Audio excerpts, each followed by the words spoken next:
오늘은 소요리 문답 제 32문입니다. 효력 있는 부르심을 받은 사람들이 이 생에서, 그러니까 이 땅에서 어떤 유익이 있는가 하는 것들에 대해서 좀 공부하도록 하겠습니다. 먼저 답을 우리 다 같이 한 목소리로 같이 읽도록 하겠습니다. 시작.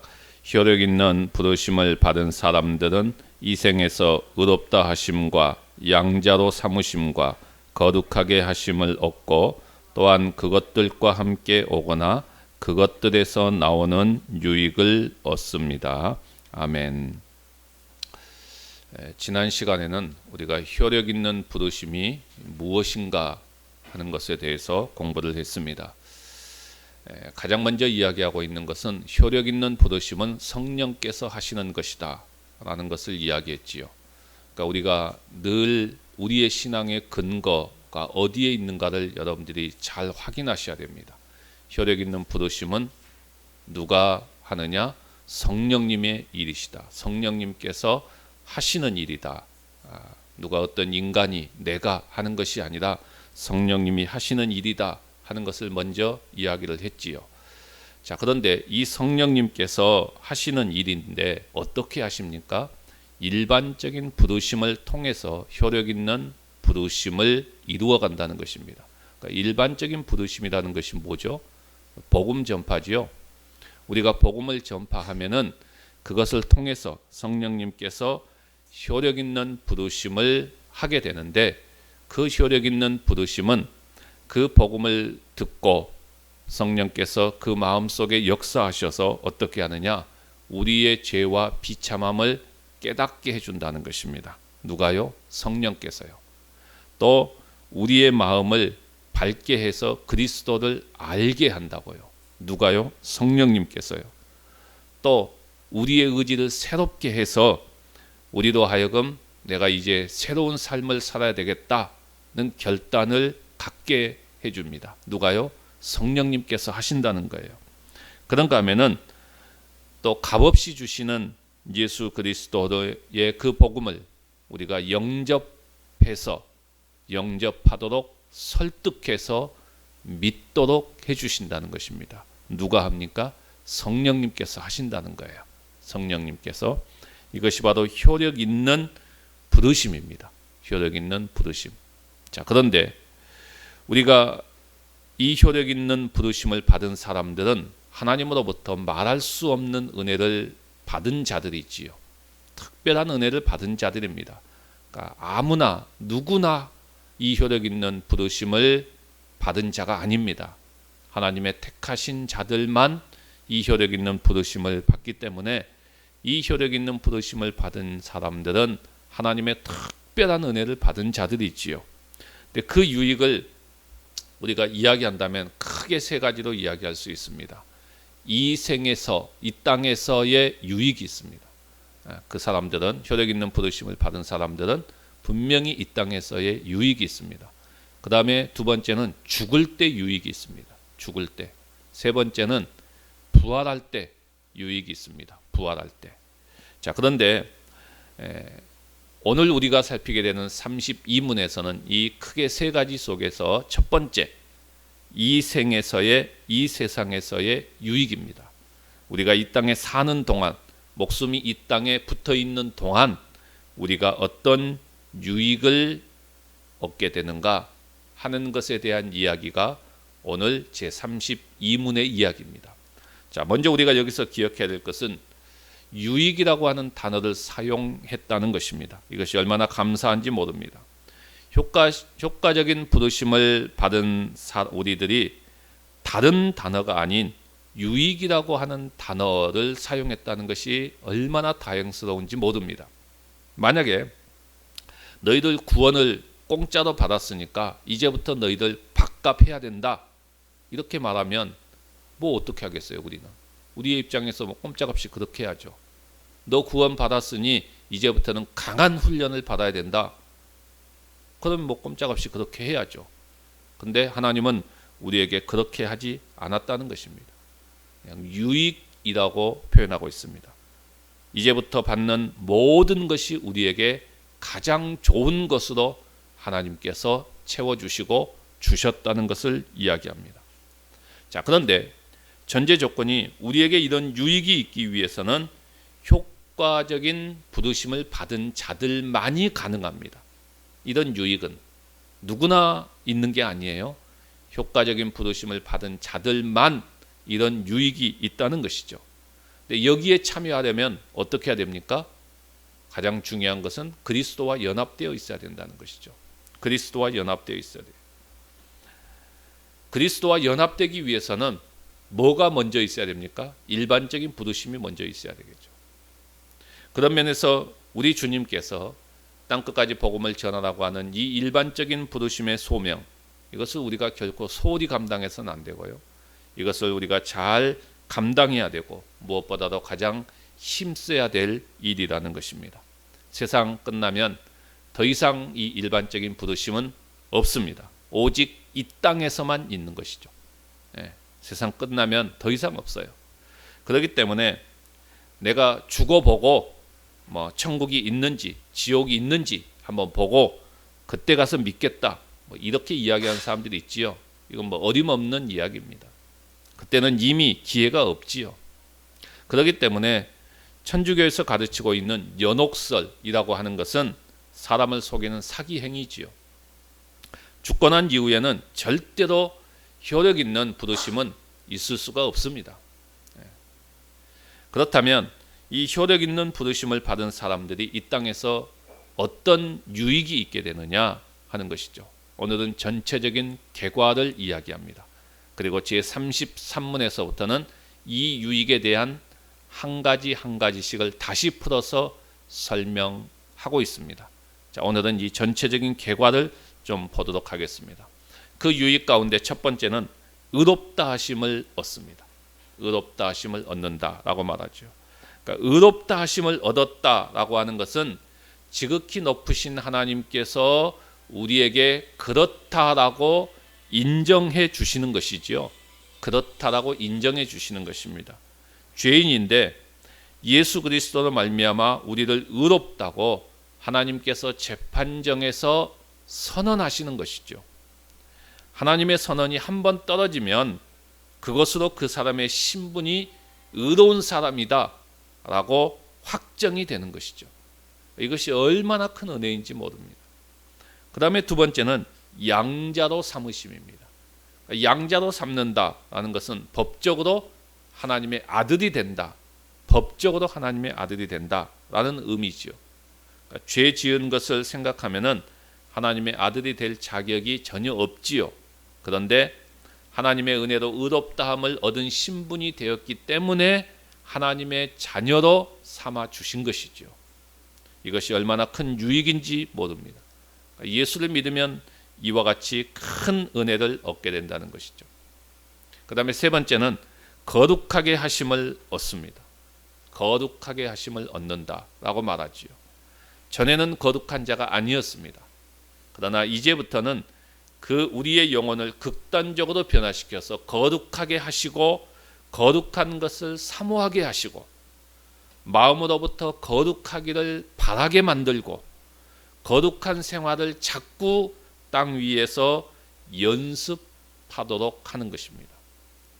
아직은 우리가 완성되지 않았지요. 아직은 우리가 완성되지 않았기 때문에 때로는 죄를 범하고 때로는 또 넘어지기도 합니다. 그리고 우리가 많이 깨달았다고 해도 정말 깨달았다고 해도 그 깨달음이 행동으로 옮겨지지 않습니다. 말로는 청산유수처럼 깨달았다고 이야기하지만은 그건 그때뿐이에요. 대부분 사람들이 잘 안 해요. 행동으로 안 옮겨요. 다 깨달은 것 같지만은 덜 깨달은 것처럼 행동합니다. 왜요?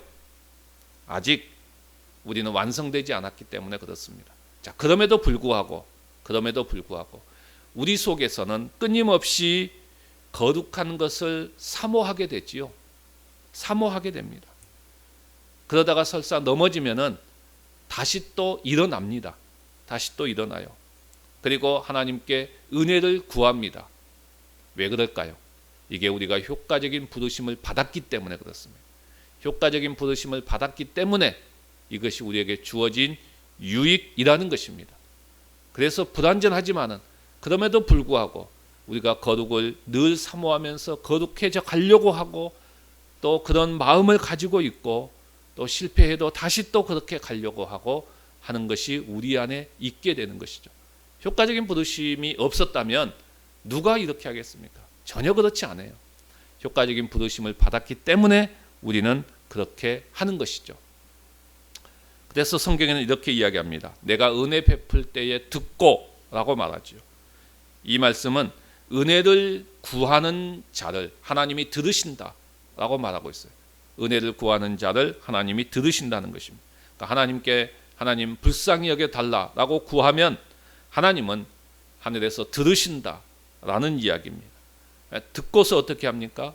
우리도 하여금 거룩하도록 죄도 용서해 주시고 또한 씻어 주시기도 하십니다. 땅에서 얻은 유익들이 바로 이런 것들입니다. 자, 마지막 네 번째는 부가적인 유익입니다. 부가적인 유익을 이야기해요. 앞에 세 개는 메인 유익입니다.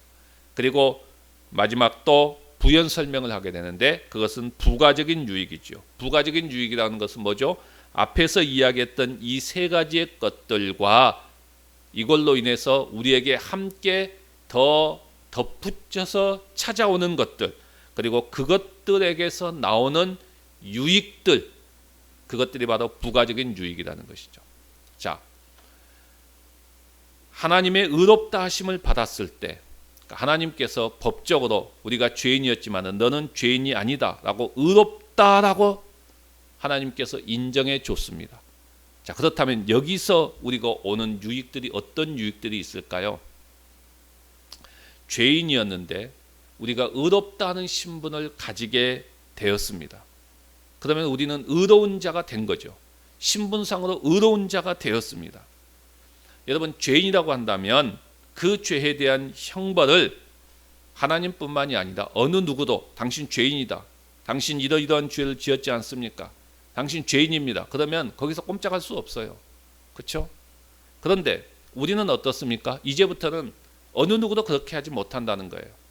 누가 시비를 걸고 당신 죄인입니다. 그러면 맞아요. 나는 과거에는 죄인이었어요. 그러나 지금은 예수 그리스도의 피로 말미암아 하나님이 의롭다라고 인정해 주셨기 때문에 나는 의로운 자입니다. 이렇게 되는 거예요. 이게 유익이라는 거예요. 예? 이게 부가적인 유익이라는 것입니다. 의롭다함을 얻는 것이 메인 유익이라고 한다면 그걸로 인해서 따라오는 부수적인 유익들, 우리가 당당해질 수 있는 거예요. 나는 의롭다. 예수 그리스도의 피로 나는 깨끗하게 씻김을 받았다. 그러므로 너희들이 나를 건들 수 없다. 이렇게 할 수 있다는 것입니다. 그리고 하나님께서 나에게 죄인이지만은 의롭다라고 인정해 주셨다고 한다면 우리는 든든해지는 것이죠. 마음에 평안이 있는 것입니다. 아무도 나를 해칠 수 없다 하는 자신감이 생기는 것이죠. 누가 나를 넘어뜨리려고 해도 나는 하나님의 의로운 자이기 때문에 누가 나를 해칠 수 없다라는 자신감이 생긴 것이죠. 그 자신감 속에서 우리는 어떻게 됩니까? 새로운 출발을 할 수 있지요. 새로운 출발이 얼마든지 가능합니다. 자, 이런 것들이 다 의롭다 하심에서 오는 우리의 부가적인 유익들이라는 것입니다. 자, 그 다음에 또 뭐가 있어요? 양자로 삼으심이 있죠. 양자로 삼으심, 이것은 메인 유익이지요. 그런데 이 양자로 삼으심에서 나오는, 거기서 부수적으로 또 따라 나오는 그러한 유익들이 뭐가 있을 것 같습니까? 많이 있겠죠. 근데 한 가지만 이야기해 보십시다. 하나님께서 우리를 양자로 삼아 주셨어요. 자, 우리는 하나님의 아들입니다.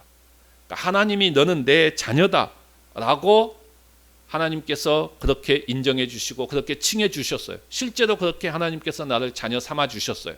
그러면 무슨 유익이 있습니까?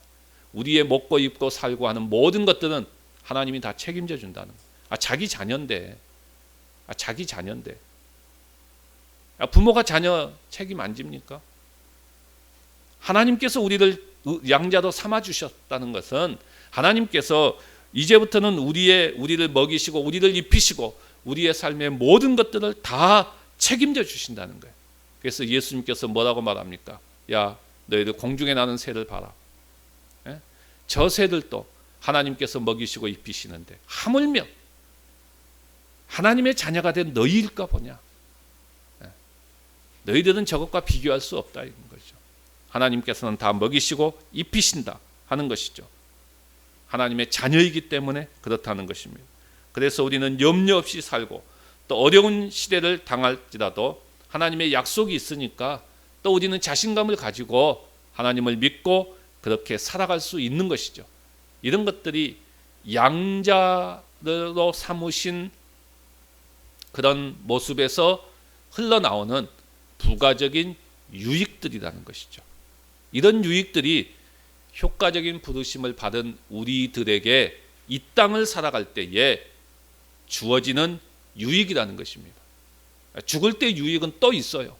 부활할 때 유익은 또 있어요. 이건 제껴놓고 이 땅에서 우리가 살아갈 때에 우리에게 주시는 유익들이 바로 이런 것들이다 라고 우리 가운데 말씀해 주고 있습니다.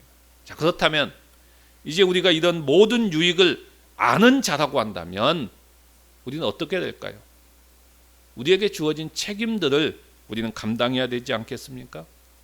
세상이 아무리 악하다고 할지라도 우리가 세상 속에 들어가서 세상과 더불어서 살아가는 자들이 아니라 항상 하나님의 자녀로 살아가야 되지 않겠어요? 이것이 우리의 책임이죠. 이런 유익이 우리에게 주어진다고 한다면 우리는 어떤 일이 있다 할지라도 하나님의 자녀로 살아가는 것이 우리 가운데 분명히 있어야 되겠죠. 그리고 그 속에서 우리가 살아갈 때 복음이 빛나게 해야 되겠죠. 이런 것들이 우리의 다 책임입니다. 또 우리뿐만이 아니라 많은 사람들이 유익을, 우리가 받는 이런 유익을 받을 수 있도록 복음을 전하는 일에 우리는 충실하게 사명을 감당해야 될 책임이 있다는 것입니다. 오늘 우리 모두가 바로 이런 책임을 아름답게 잘 감당하시기를 바랍니다. 그리고 다음 주부터는 이제 이런 유익에 대해서 하나하나 다시 차례대로 구체적으로 살펴보도록 하겠습니다. 오늘 말씀